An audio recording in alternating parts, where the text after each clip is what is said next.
Welcome back to a BT6 video. My name is Raxor, and today we're going to go over the best tier list of towers that you need in late game. So today we're going to go over every single tier 5 tower and kind of explain their purpose, what it's for, and why you should basically have these towers. So first of all, this is as of update 40.2, and obviously as more monkey knowledge gets introduced, or even if there's some buffs or nerfs, and even if more towers are included, this list will keep changing. So obviously take everything I have right now with a grain of salt because things will slowly change over time. And real quick, if you're watching this video and you're not subbed, or if you never liked a video before, consider liking your first video here. If you're wondering who the heck is this guy and why in the world should I like or sub, or to be honest, why would I even listen to you, the random dude on the internet? Well, I have just a little bit of late game experience. Just a teeny bit. That is all I'll say with my credentials. Whether you decide to debate me in the comments, actually I would love for you if you did debate me in the comments, because this video specifically is also for me to learn, right? This is a topic I'm always interested in improving myself in, so leave me a comment if you think, you know what, I don't agree with that, or maybe there's actually something I overlooked. Because at the end of the day, this will actually keep improving my knowledge of the game as well. So just to get into things, I do know most of the towers off the top of my head, with keywords being most. Now let me draw up a full list here and show you as we split this into some categories. So S tier will be absolute necessity. So you essentially need this to really get anywhere in the game, to be honest. Probably extremely crucial to have in the final setup if you want to make it sort of late game at all. A tier I'm going to put as very good and put down if you have room. These can be pretty essential. They're somewhat situational on maps. They make some sort of an impact in pushing rounds further, but they're not like 100% essential. I say that, but this one's sort of like pretty much S tier. The reason why I put these in A is because some maps don't generally have a ton of space to put stuff in, so usually you'll prioritize putting your S tier units before you put down any A tier units, if that makes any sense. For B tier is considerate but okay if you don't have it. So these are debatable in the sense that if you have it, many people might start to question your choices or your decision here. It's also okay-ish. At this point, these are kind of like whatever. They're just kind of up there for just whatever. Yeah, they're just kind of there. And then the next tier, C tier, surprisingly, I'm gonna put as forget about it. If you put this tower in, then you're not going late game. I'll be honest, you're wasting space and you can probably put a better tower here instead. Now for this tier you see here, this is going to be a special tier. This is not going to necessarily be like even worse than forget about it. This is going to be what I call the hotly debated towers tier. Okay, so there's some towers that I get recommended all the time and people think that, oh, it does so much damage, you look at like the pop count numbers, but to be honest, there's kind of a debate, and I'll explain why these towers are, basically the hotly debated towers are also C tier, but they seem like they could be a lot better than they are, and we'll kind of go over this and you'll kind of know what I mean shortly. And finally, this last one will be sacrifice placeholders. It's sacrifice placeholders because, well, as of update 39, we got introduced to a new monkey knowledge called Paragon of Power.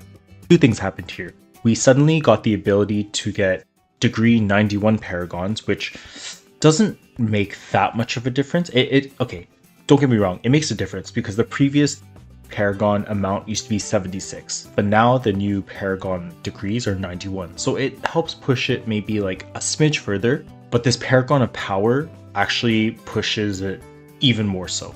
Essentially, if you don't know how this monkey knowledge works, if you don't have any tier 5s of that Paragon, the Paragon itself will shoot faster and will essentially do more damage. This damage ranges anywhere from about 10% to about 20% more damage depending on the Paragon. So with that being said, let's actually just start off right away with Paragons. Let's start with Ascended Shadow. So, no questions here. You'll see I'll put Ascended Shadow, S tier. absolutely necessary. It does insane amount of damage with reducing the HP of incoming bad, quite literally a run carry. Also does quite a lot of damage itself, normally with the sticky bomb and seeking homing attacks. And this is already going to be an interesting start. However, I'm going to put the following of the tier 5s as well into the tier list as well. And so first let's start off. Master Bomber is just going to be a sacrifice placeholder. Even with 20 stack Shinobis, doesn't really do that much. I know I'm going to get a lot of flack for that, but it actually doesn't do that much compared to like obviously having a bunch of Sun Temples. But here's where a case starts being made. I'll actually put Grandmaster Ninja into hotly debated, or actually, I'm going to put it at S tier, okay? And here's the reason why. So from scouring the pages of TD6 Reddit, looking up late game, I stumbled upon this Reddit post, and I believe it still validates a very solid argument for contention in late game. So I'll link the Reddit post here, and I suggest you take a read yourself. However, it was noted that Shinobi buffs plus Grandmaster Ninja actually outdamages pretty much most things. Considering Ascended Shadow is mostly only really used for the Grand Sabo ability, which is how it gets most of its pops anyways, in this case actually having Shinobi and Grandmaster Ninja is actually a lot more viable in providing a lot more damage. However, this is only really because this, as you see, if you check the Reddit post out, it was only really done on Resort. Giving the hitbox sizes of the ninja, you can spam them a bit better, resulting in somewhat overall better damage. And then if you go through the post, what it talks about is that Logs sort of lacks in buildable space, which I definitely kind of agree with. And on Resort, you can have a fatter Shinobi ninja army sort of place so that everything kind of has 20 ninja stacks. However, my main conclusion is this. Sun Temples, I still believe, are still far superior in damage, in my opinion. Given the ability to also put other footprint towers within the Sun Temple's radius, meaning that you have a huge damage dealer, more potential there. And also, people may be wondering, why don't you include Grand Sabo here as well? Some runs, as you see through the Reddit post, that Grand Sabo actually did more damage than Ascended Shadow. And a lot of people are like, does the Grand Sabo ability actually sort of stack with Ascended Shadow? No, they don't. What actually happens is Ascended Shadow's ability is always active, so you're always going to get a 25% HP decrease. If you use the Grand Sabo's ability, it actually overrides Ascended Shadow's ability. This causes Grand Sabo to get all the pops during that duration, and the Ascended Shadow to get none of the pops. Once it wears off, Ascended Shadow's ability resumes and takes over the 25% health reduction. So honestly, getting Grand Sabo, if you have Ascended Shadow, is not really worth it. So again, the conclusion is, depends on the map.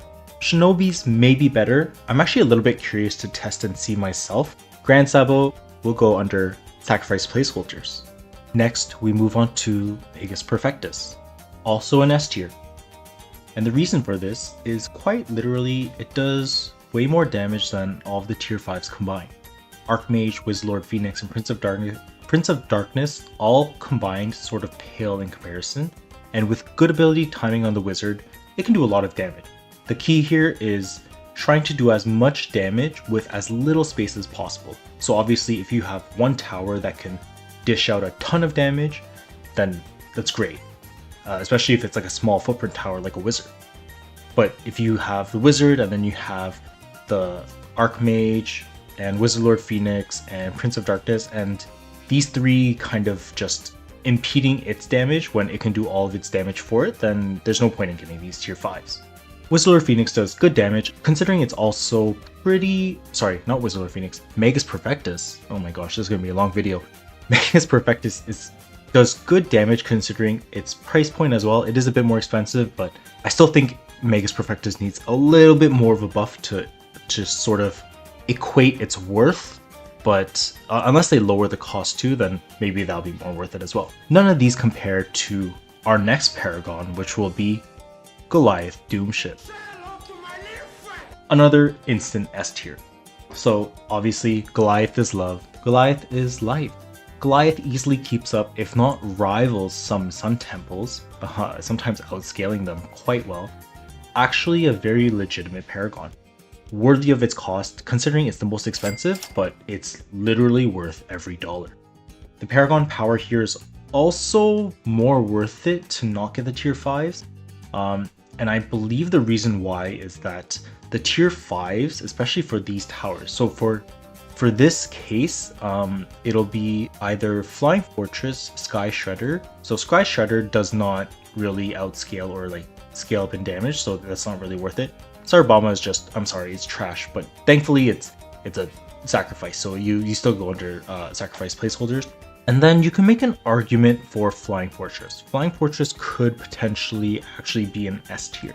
However, the amount of damage that Goliath actually gets is almost about 20% more damage, which is, I don't know if you know, that's a lot of damage. So it's almost equivalent to the amount that Flying Fortress makes. So at that point, it might not be worth it, considering also the footprint of the tower as well. So remember how I just mentioned in Magus Perfectus that you want towers to not take up too much space, unless it dishes out like insane amount of damage, right? So Flying Fortress could be kind of up there. Like it could be an S tier, it could not. I believe some testing still needs to be done. And the debate here is also that Paragons technically, once you get into super late game, Paragons don't get affected by time stop or monkey boosts for that matter, but regular tier 5s do. So it's kind of like, is it worth it, is it not? I think this can be one of the towers that's up for debate, so I'll leave that up in the air. Next, we have Navark. So obviously Navark, also S tier. As you can tell, most of the Paragons will be S tier. Having the ability to get rid of 2 HP scaling fortified pads is a absolute no-brainer. You can spend more time focusing your damage on other fortified pads that will let them die sooner. And so the tier 5s here aren't really necessary. I mean, Trade Empire, yeah, obviously just sacrificed. Carrier Flagship. So you think you want Carrier Flagship, but the amount of damage that it actually kind of does is sort of negligible. You could maybe get it for the 2 platforms, but you're just putting 2 more towers. At that point, 2 extra towers, unless they're like god tier towers, will not really do anything. Carrier Flagship, and the Carrier Flagship buff actually comes from Navark anyway, so there's no point in really getting it. And now, our first hotly debated tower, and you'll see a few of these which will be a bit more interesting to talk about. So that will be Pirate Lord. So Pirate Lord has a unique ability to hook in any ZOMG or below class balloons. Anything ZOMG or below will most likely be subject to either stalled by some sort of tower. Most of the Paragons do this already, so no need to really worry about that. And effectively, to be honest, in my opinion, Pirate Lord is a bit useless.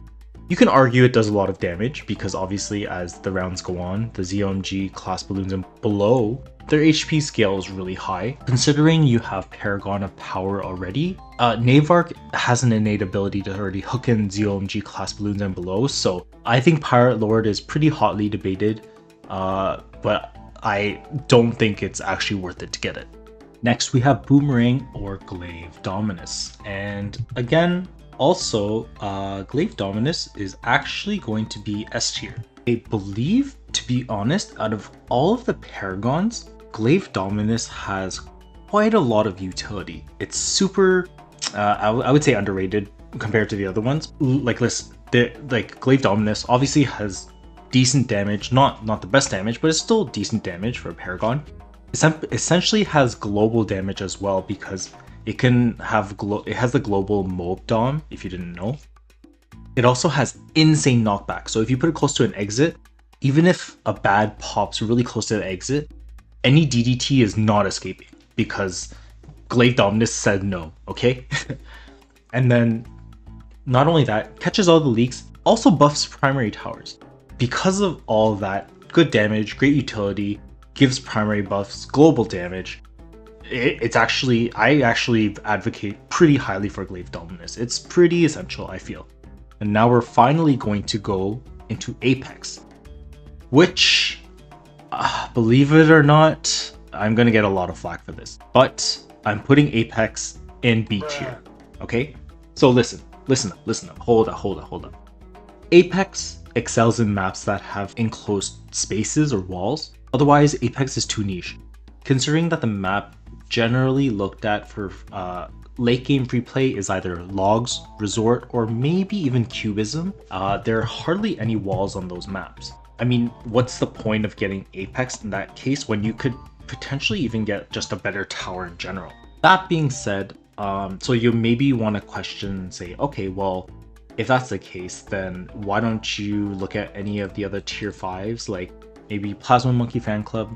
The problem with Plasma Monkey Fan Club, if I can find it, is that Plasma Monkey Fan Club, I'm still going to put it under sacrifice placeholders, as you see, but Plasma Monkey Fan Club just takes up way too much room, right? And there's some downtime with Plasma Monkey Fan Club, even if you have an Energizer. It does damage, but to be honest, it doesn't scale as well as it maybe should have. You can probably fit like another Templar or 2 in the place of Plasma Monkey Fan Club, so that's not really worth it. Crossbow Master doesn't really do damage, like it shoots fast, but not fast enough. And let's see, what's the last one? Ultra Jug? Yeah, no. Okay. That being said, really quick note, doesn't mean I won't put down Apex, because Apex still for what it's worth, it's a small footprint tower, does decent enough damage. I will usually get it, but at the same time too, I think it's not like game ending if you don't get it. All these other towers I think are quite necessary, but Apex, if you don't have it, I don't think anyone's gonna cry. And finally, Master Builder. I had to do my boy NG Paragon last because this one is actually also quite interesting, sort of like Ninja Paragon. So first off, we'll talk about Paragon of Power. So remember we just talked about it, Paragon of Power. Essentially, it's not worth it for Master Builder because actually two of its tier 5s. So all of its tier 5s are very interesting, right? So the first one we're talking about obviously is Ultra Boost. And Ultra Boost will also be S tier, obviously, because I mean, giving everything essentially additional speed and additional attack speed is just S tier all the way. Especially if it stacks and stays, then hell yeah, you're definitely taking that, right? So that's a no-brainer. That's going to be S tier. So because of Ultra Boost, oh sorry, I didn't bring up Master Builder. But because of Ultra Boost, Master Builder will never get its Paragon of Power, unless one day they give Master Builder the ability to do Ultra Boost. But even then, it comes to the second point, which is Sentry Champion. And I don't know if you know, Sentry Champion does insane amounts of damage. We'll talk a little bit more about why it does an insane amount of damage, but to be honest, it can even outscale all of these guys in just raw DPS. Like, I could even put this at the front, to be honest, but they're all still very necessary, so I'm just going to put it here. We'll talk about kind of attack speed and that front in a little bit. I'm not going to go over it right now because I have a whole section dedicated to that. So I know what you're thinking. Okay, you got 2 out of the 3 tier 5s, right? They do great damage. Why don't you just put XXXL trap here too, right? It's good and it does, haha, no, this is also going to go in hotly debated towers. So very similar to Pirate Lord, right? The problem with XXXL trap is that it essentially does the same thing. It only swallows up ZOMGs and below, and to be honest, ZOMG and below class balloons, ZOMGs, BFBs, Moab class balloons, they're not a problem. Even DDTs, they're not really your problem. So because of this, we're moving it into hotly debated towers as well. To be honest, if you were going to pick one between Pirate Lord and XXXL Trap, I think Pirate Lord's a bit more useful because it has global hook-in, whereas XXXL Trap, even if you do the targeted one, you're still sort of limited on range, so it's not really global. I don't know, that's just an opinion, that's whatever. Sure, it makes you money and helps you get Master Builder faster, but in late game, you really don't need it. You can probably get another overclock in its place instead. So that's all the Paragons. And I'm sorry, I know this video is going to be very long, but just hang in with me, okay? We're gonna do a full analysis and breakdown. So first, let me explain late game damage, how it works, and what essentially you need to have in order to do the most damage to Fortified Bat. So there's 2 things that help here: buffs and debuffs. Let's start with buffs. These allow towers to do additional damage, obviously, instant tier S. So we'll actually include VTSG here right away. And obviously VTSG is one of the towers that does the most damage, so because of that, we'll also throw in True Sun God, Anti-Balloon, and Legend of the Night into sacrifice placeholders because they technically will be sacrificed. VTSG here will give support buffs, and then you can also add one more support temple. So this is one of the few tier 4s that I'll include here. But essentially, support temples will also provide, if you add it all up, it's about +4 damage, okay? Then you can have Perma Brew, which will also be an instant S tier. Perma Brew and Acidic Mixture Drip, AMD, which also puts Perma Brew into S tier, and so the total amount of buffs you get is +6. Now let's look at debuffs. Again, these are all going to be instant S tiers. So these are Cripple Moab, because Cripple Moab gives +5 debuff to any fortified Moabs or any bads as well, so instant S tier. And then the next one you'll get is obviously Super Brittle. You also get Super Brittle and an Embrittle. And these are again instant S tiers because obviously additional damage is great. So +4 for Super Brittle, +1 for Embrittlement. And then you'll also get Glue Storm, instant S tier as well. You also need to remember that all the debuffers are quite small, so they're pretty nice to place. And also Glue Storm is really nice because you can just kind of tuck it in the back and it'll always be giving you +2 damage essentially all the time. So easily they're all worth it. So basically when you add all the buffers and debuffers up, you have a total of +18 damage at a given point. Now, hypothetically as an example, let's compare something to show you. I'll do a strong Moab Elim versus a fast Taxone. And these are essentially pretty polar opposite. We'll compare a 250 Moab Elim, which shoots okay-ish, and versus a 205 Taxone. So let's start with the stats for Moab Elim, which we care about, which is a 250. At base, it has 0.875 seconds attack cooldown, so it shoots every 0.875 seconds. It has 1 damage, but it also has 100 Moab damage, so it's a +99 Moab class damage. A 150 doesn't really do anything, it only increases blast radius and pierce. 250 increases the pierce a little bit further and the base damage to 2. So a total of 101 damage every 0.875 seconds for Moab Elim. Taxone on the other hand, one of the quickest attack speeds, zooming at 0.1275 seconds, and this is for the 250. I know it's a bit slower for the base tack, we won't go over that, we'll kind of go over the other ones. So 1 damage normally, but 2 Moab class boon damage. We'll just round it at 2 damage every 0.1278 seconds for Taxone. Seems like Moab Elim is pretty clear to win, right? Especially since it also has an ability that does 4500 damage every 10 seconds. Okay, so let's put this to perspective now. Now, if we included all the buffs and debuffs, we add a +18 to both towers. So we add it to both the Taxone and the Moab Elim. We'll also be assuming that they also do constant perfect damage, okay? Let's just pretend FBAT is just sitting there and then they get to constantly attack it non-stop. Since FBATs, again, are the biggest problem and usually single target damage of some sort is a bit more required. In a sense, you need a little bit of pierce, but honestly pierce isn't too much of an issue. Now, if we recalculate, it's 119 damage every 0.875 seconds for the Moab Elim, and you're doing 20 damage every 0.1278 seconds for Taxone. So let's try after a minute of damage and let's see how much damage each one does. Basically, we'll plug it into this formula and we get that after 1 minute, Moab Elim sits at 8,160 damage, whereas Taxone sits at 9,389. So Taxone, even after 1 minute, already starts dishing out a lot more damage in the time that Moab Elim did because of the buffs and debuffs, which also proves that attack speed is very important. And I know what you're probably thinking. Well, Moab Elim also has an ability that it uses, and technically it would have used 6 abilities in 1 minute because the cooldown is 10 seconds for Moab Elim. Okay, that is true. So you know what, let's put that into the equation as well.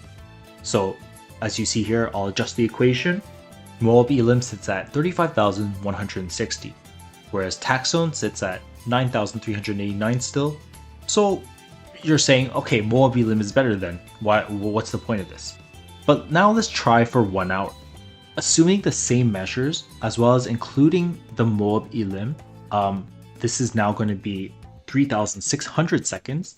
Moab Elim, even with the ability, does a total of 2,109,600 damage, whereas Tax Zone sits at 5,633,802 damage. Wow! So after 1 hour, even with the ability, Moab Elim is struggling to keep up with the sheer attack speed bonus from the buffs and debuffs. Tax Zone literally doubled it in damage compared to Moab Elim. And so I hope this goes to show you that attack speed is crucial on certain towers, because the more attack speed you have, the more effective it is to have buffs and debuffs as well. Also, do you want to know the worst part of this calculation that I did is? I actually gave Tax Zone a pretty big handicap as well, compared to Moab Elim. Sure, Moab Elim also has a blast radius and you could give it a bit more damage, but remember, Tax Zone has 32 projectiles. Usually a few of the attacks are hitting the fortified Moab, and even if a fortified Moab is right on top of the Tax Zone, all 32 projectiles can hit. And so if I did 32, that's like 18 million, and yeah. So even more so, attack speed is very crucial. So with all this wonderful math in mind, the moral of the story is shoot faster, better. Which is why overclocks and ultra boost are so valuable. Which is also why Sentry Champion, as I mentioned earlier, suddenly makes sense, considering the attack speed increase and the rate that it spawns its projectiles.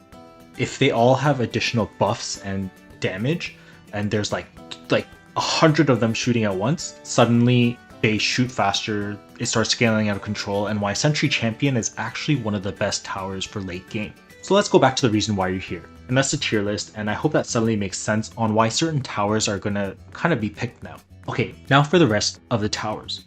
Just a small heads up that anything in A tier again is very good, and I'll usually will put it down if there's a lot of room. However, if there's smaller amounts of space, I might not put them first. Usually S tiers I'll put first before I put in anything A tier. First things first, Inferno Ring. Inferno Ring, actually I'll put at a hefty A tier. Attack speed helps this out, alongside with Tax Zone as well, as I just made this whole point about Tax Zone. Inferno Ring also shoots quite fast, and it also has the global balls of damage, the global fireballs. I keep calling global balls of damage, but whatever. They do a lot of damage as well. These are really good, and again, faster attack speed, better. Maelstrom, yeah, don't even think about it. This is C tier. Throw it away. Absolute Zero. Okay, Absolute Zero is not really needed. Depends on the map. If you're gonna go for Resort, then I could say maybe it'll be worth it. One thing Absolute Zero does is that it does increase the attack speed for stuff like Embrittlement or Super Brittle. But usually with primary expertise and other things, that's not really necessary. They're already attacking plenty fast, and if you're only using it for a map like Resort for the water section, then I guess it's worth it. Otherwise, another ability filling your hotkeys is actually not worth it, because you're already gonna have so many abilities, and usually you want to get your sacrifice off for Adora, because if you didn't know, when you have so many abilities, they sort of are placed randomly. You can't pick which abilities in which slot. So obviously having more abilities increases your chance of your blood sacrifice being inaccessible, and sometimes you'll encounter the fateful double click, where you press an ability and then it ends up clicking it right away, so then sometimes it ruins your runs or ruins your setup. So this will be B tier. Consider it, but okay if you don't have it.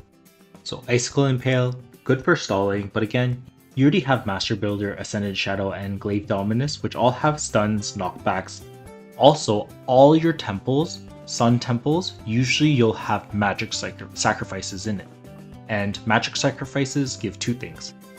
It gives all those mini sun avatar spawns, but it actually also gives knockback for mob class balloons. So essentially you have a bunch of stalling options. So to be honest, you really don't need a staller. Stalling isn't too much of an issue unless you're short on space.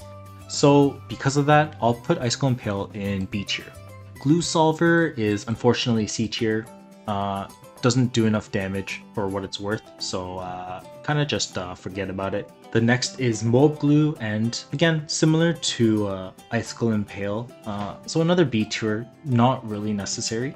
Elite Sniper, I will put as A tier. Obviously, not super necessary since damage kind of tapers off, but what it has going for it is that it buffs all snipers, including Cripple Moab. Since Cripple Moab's debuff only lasts 0.75 seconds with the shrapnel shot and 0.5 seconds to bads that are hit with the ricochet shots. Essentially, you need Cripple Moab to shoot faster to ensure the debuff stays in there longer. So Elite Sniper definitely helps with the slight attack speed for that. So obviously, anything that will help buff the buffers or debuffers is pretty much like an A or S tier as well. So now Elite Defender, again, also probably A tier. Shoots insanely fast, and if we just learned, yeah, we'll just put it A tier because obviously a lot of damage. Now our subs. So Energizer is S tier, absolutely necessary. Cooldown for everything, yeah, no question, S tier. Preemptive Strike.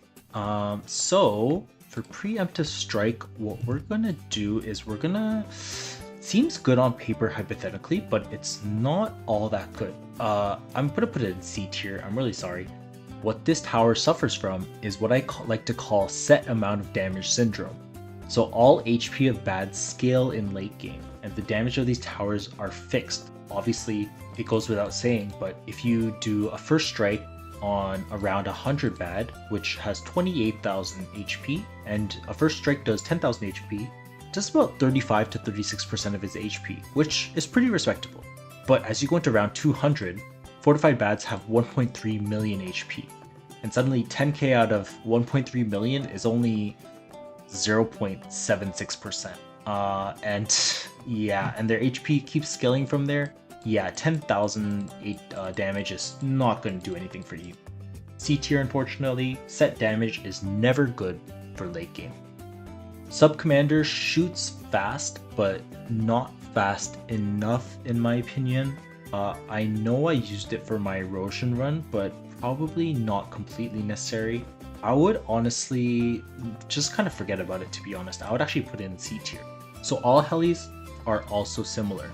So they don't have that, like their attack speed is okay, but the reason I say this is that some tier 3s such as Sun Avatar spam is simply way better than these tier 5s. And the helis have such a huge footprint that honestly it's probably more worth it to fit a Sun Avatar in its place. So because of that, unfortunately, I will put them all into C tier. Comanche surprisingly does more damage than Apache, but yeah, that's kind of what it is. Actually though, let me make one small adjustment, and I'm gonna make one more tier really quickly here, so just give me 1 second. A few moments later, I'll make another tier called Early Game, and what this tier is these towers are crucial to get you to your final setup, but they're not necessarily good in your final setup. So one of them being special operations, because obviously Chinook, support Chinook, and moving towers around and moving your perma-brew around all over the place is extremely important. As well as, at this point, I'm just going to throw all farms up here as well, because obviously all tier 5 farms are pretty necessary. They just help you make a lot more money, and obviously you need money to get all your towers. And now mortars. My god, I have such a love-hate relationship with mortars. So we'll start with biggest one. Sorry, just static damage again. It does a lot of damage, but it suffers from the same thing as preemptive with the set amount of damage syndrome, or whatever I called it. So because of that, unfortunately C tier. Next we have Poppinaw, and Poppinaw in paper seems interesting because it actually has additional damage against balloons and has pretty good attack speed. One of the few interesting towers where I would maybe even consider like B or A, but the problem here is that when you get in late game, you can't really target your towers. And what's the point of getting a Poppinaw if you can't really target. If it had like a pursuit option like the Helis did, where it could follow a fortified bad, then I would actually say it might be decently worth it, because it also does shoot decently-ish fast, and especially with buffs it might be okay. But to be honest, because you can't really target and prioritize this, it's not really worth it as well, unfortunately. Unless they give it a buff one day in the future and maybe give it additional bad damage, then at that point I might consider, but until that day happens, I'm sorry Poppinaw, you're still C tier. Okay, and now Balloon Incineration. This is gonna go in hotly debated category. I get this tower more than anything. And why in the world don't you get Balloon Incineration? It's so good, it defortifies and does half of its HP. Well, as mentioned, the only problem in late game is fortified bads. Usually you have enough damage to kill normal bads, and again the tools you have to stall is pretty robust, so anything under a bad is essentially whatever. Unless one day Balloon Incineration can somehow remove the fortified off of fortified bad, then that would be like instant S tier. So it's funny because it goes from like C tier to instant S tier, but until then, it's not really worth it. Also, if you didn't know, Balloon Incineration only debuffs BFBs and belows, not even ZOMGs. It's kind of sad. Again, these are all mostly just C tier, unless like you could maybe put B, but I honestly they're not worth it. They take up space and ruin your Paragons in some way maybe. Next, we have the Dartlings, Ray of Doom, Mad, and the Bez. Okay, so first let's go with Mad actually. Mad is actually very great. It has decent attack speed, and because of the extreme bonus damage it gets, I'll put it as, it's hard to say, it's pretty much an S, but for now, I'm gonna put it at 8. You know, I might get a lot of flack for this. I'm gonna put it at A tier for now, but decently high A tier.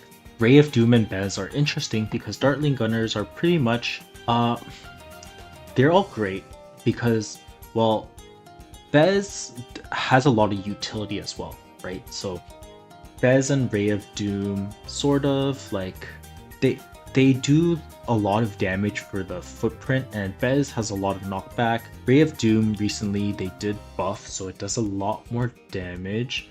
To be honest, it's like you can have it, you can not have it.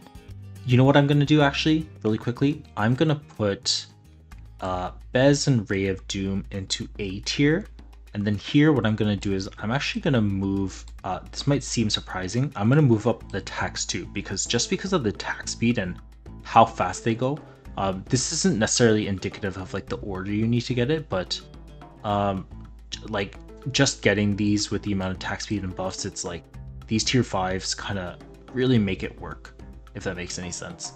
These ones are very good to have. I don't know if it's completely necessary, but very good if you have room. Yeah, I don't know, it's hard to say. Like making tier lists is very hard. You can agree with me, you can disagree with me.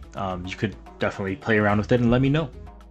And so now let's go into, whoops, I forgot to put boomerang sacrifices. So let's just put all these as well, because again, these are all just sacrifices we don't need. And so now we go into alchemists. So total transformation, nah. It's total transformation C tier. Actually, if you have total transformation, I tend to get it because of unstable concoction, although unstable concoction no longer does percent damage past round 150. So after round 150 it's pretty useless, so you don't need it. If they kept it so it didn't, if it just kept doing percent damage, then I would actually put it at S tier, but it doesn't. However, I do like to use it as a sacrifice, but again, if you accidentally click the total transformation ability, sometimes your other towers, like I don't think about Super Brittle, but some of your other monkeys might turn into alchemist as well, so sometimes it's not worth it. And next, our favorite boy, Who's that Pokemon? It's Pikachu! Balloon Master Alchemist. S tier, easy S tier. And the thing is, unlike its fellow competition, because you can be like, well, why'd you put BMA up there when you can put like Pirate Lord or XXXL Trap or even Balloon Incineration up there? Well, because what happens is BMA shoots insanely fast, and it's constantly shooting its shots, destroying ZOMG class balloons and below. So by the time you maybe use like 1 or 2 abilities here, or you had a few traps here, BMA already shot like 10-15 times, okay? So because of that, like you don't really need that. And again, you already have other one shots from like Navark and this, so these two are honestly more than enough to take care of everything. Next, we have Superstorm. So Superstorm, probably one of the better stalling damaging druids. It does a bit more damage. I'll kind of leave it up to you. I think it's not 100% necessary, but if you need a staller, like if you get Bez or Superstorm, it's usually not bad. It's pretty worth it. You usually probably die to a fortified bad, not DDT or anything below. So put in B tier. Again, stallers are like nice to have, not extremely necessary. Spirit of the Forest suffers from the same thing as Preemptive and all these guys with the set amount of damage syndrome, so sorry, no, nothing there. Next, Avatar of Wrath, S tier. Avatar of Wrath, also one of the fastest shooting towers, which is why it does insane amount of damage, and especially with if you have a full Poplust army, it starts shooting like crazy. Yeah, absolutely worth it. Shoots insanely fast. Again, remember, faster attack speed is better. And then Supermines. Supermines is one of those weird ones where it doesn't shoot insanely fast, but then, so Supermines and Mad, right? These two, they don't shoot like, they shoot fast, but not like insanely fast. But what they make up for by not shooting fast is they have a crap ton of damage, right? Because they do so much damage in the amount of time, it's easily able to keep up. And then when you give it like attack speed and like homeland and all that stuff, it just makes it that much better. Carpet of Spikes and Permaspike. I know.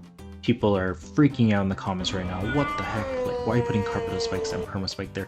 Carpet of Spikes and Permaspike, again, suffer from the same thing. Damage is good early on for like the first maybe 200 rounds or so, but after that, they don't scale and they're not that great. Next, Primary Expertise. I think it's S tier. And for the reason for this is it has one of the largest ranges for a village, but it also gives cooldown for primary towers and helps range and attack speed for embrittlements and other primary towers like all of these. So normally all of these three have this, and they also even get Glaive Dominus buff as well, right? So these five here, this little quintuple, they all help buff each other up. So because of that, it makes all these guys a lot more effective. Homeland, instant S tier as well, obviously because 2x attack speed, no brainer. Monkey City, Monkeyopolis, I will actually put Monkey City, Monkeyopolis in early game. What you can actually do is you can actually technically juggle just one homeland and one call to arms for constant attack speed uptime. However, if you're going insanely late, the best would be to probably buy and resell homeland constantly. And the reason why Monkeyopolis is sometimes okay, it's a bit niche, sometimes I'll actually put S tier, but more early game, is that Monkey City has pretty large range, and usually you need to give everything jungle drums, which is important as well. However, it's a bit more niche in farming, so again, we'll put in early game farming for now. Finally, as we get close to rounding out the rest of our towers, we have Beast Handlers, and unfortunately, all three Beast Handlers will go in here. I will put Megalodon in hotly debated for a second, and let me explain. These two, yes, Giga does a lot of damage, and Poolkai stalls really well. These are sort of set damage, and you need to micro, especially the Giga, and it's really not enough. It's not worth it to micro any tower, especially in late game when everything's lagging. So a lot of people think Megalodon is super OP, it can one-shot a bad, but that bad damage one-shot is also set damage. So again, anything set damage sort of isn't really worth it. So actually because of that, I'm just going to put and forget about it. And finally, I'm not sure why Bomb Tower's last, but it is last. So as you recall from the calculations, Mobilim, yeah, sorry, you're in C tier, you're not really worth it. Bomb Blitz also doesn't scale well enough, it's not good. And then Balloon Crush will also go under where all our stallers are, in B tier. It's like somewhat useful, not like 100% necessary, but pretty good if you have it overall. So with that in mind, here is the final tier list. I think one thing you can argue with here is that a few of the guys on top, so maybe like the tax you can put down, or maybe even like some of like the other tier 5s or whatever. But usually more or less I will get, this is like kind of A maybe. Nah, I don't like Apex that much. But as you see here, anything in S or A you will usually get. B, you will maybe take this. Maybe sometimes you'll keep some of the stallers, that's whatever. C, for their footprint or their set damage, is not worth it. These guys are also pretty much a C tier as well. Usually you won't be getting any of the sacrifice placeholders because all of these guys are going to be sacrificed for something else. Again, TSG is with the VTSG here. Or these will inhibit the Paragon power, so you don't want that. And these are early game towers. I hope you guys enjoyed this insanely long video. It was extremely long, but I hopefully through all the explanations and everything sort of made sense on what towers are actually best and what's really good or not. And just a quick note, the best spammable towers are either going to be a Balloon Jitsu or a Sun Avatar. And usually, again, Balloon Jitsu with a 20 Shinobi stack, and Sun Avatars if you have Adora, because Sun Avatars just do a lot of damage as well. I still think Sun Temples are the way to go, but I'm going to try a Balloon Jitsu run, and let's see if that can actually beat it as well. As always, I hope you guys enjoyed this video. Don't forget to shoot me a like and a sub if you enjoyed this, and don't forget to comment me if you think that some of these, maybe they were placed unfairly. As always, I will see you all in the next video.